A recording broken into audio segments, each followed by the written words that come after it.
What's up, everybody? Dr. Bonzo back after a long day, whole lot of meetings, but I did get to do something enjoyable today. One of my favorite things to do, which is interview prospective applicants for our admissions committee for our medical school.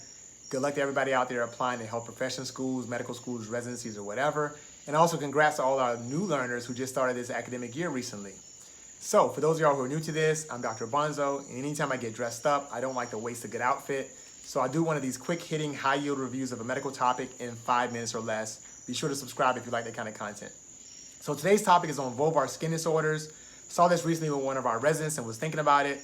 A lot of our residents are really intimidated by this topic. There's a tendency to want to refer it out to a GYN physician, a GYN oncologist, or a dermatologist. For me, I work at an FQHC. A lot of my patients don't have insurance, so I don't have the luxury of always referring them out. So if there's a few basic rules you can learn, you can manage these conditions in a primary care setting without always having to refer out, just following some basic principles. And also, if you're a learner, there's some basic things they love to ask you about on tests, so you got to know these things that I'm going to talk about in just a second. So first things first, when I say the vulva, what am I talking about? We're talking about the female external genitalia, the labia majora and minora, which a lot of patients refer to as the lips, the clitoral region, and also the entry to the vagina or the vestibule. We want to be concerned that we don't miss any cancerous lesions, any precancerous lesions, and also any certain autoimmune diseases and certain dermatological conditions. Let's start with the cancer and the precancer. So the vulvar precancer lesion we're talking about is called VIN, also known as vulvar intraepithelial neoplasia. And like vulvar cancer, they're often asymptomatic. So these patients won't have symptoms. They'll just say, I noticed this new bump all of a sudden. The interesting thing about this is that this is very similar to cervical cancerous lesions or precancerous lesions in terms of they turn acetowhite. So if you put a little bit of 3 to 5% acetic acid on them, they'll turn white. If you see that happen, you absolutely want to biopsy this. Also, think about this as you're seeing patients, people who are smokers or higher risk, just like with cervical cancer. Around 84% of VIN lesions will happen in people who are smokers, so be on the lookout for that as well. So once you biopsy those, if somebody does have VIN or vulvar cancer, obviously you will need to arrange some kind of follow-up with the GYN oncologist in that situation. Now let's end talking about the 3 symptomatic lichen diseases that you need to know about. When I say lichen, we're spelling that L-I-C-H-E-N. So your symptomatic vulvar lesions or your lichen diseases, there's 3 of them to know about.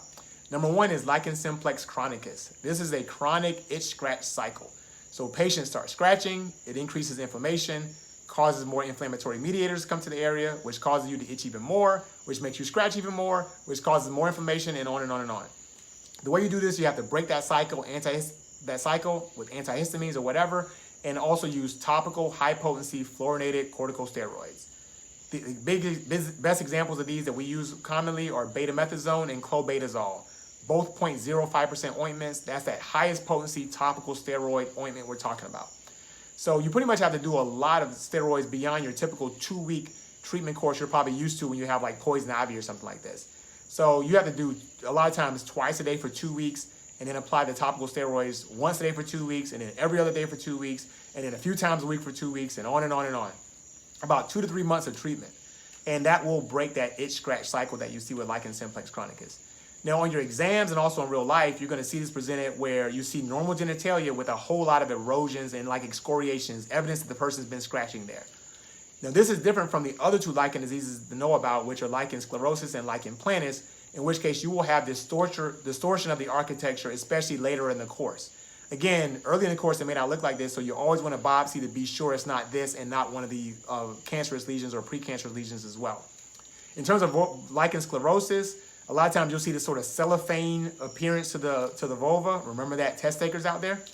And remember that lichen sclerosus does carry a 3 to 5% lifetime risk of vulvar cancer. So these patients should have surveillance every 6 to 12 months or so after you treat them. Now you may wonder, what's the treatment? The same thing is for lichen simplex chronicus. Topical high-potency steroids like clobetasol and betamethasone over a 2 to 3 month taper. Last one to talk about is lichen planus.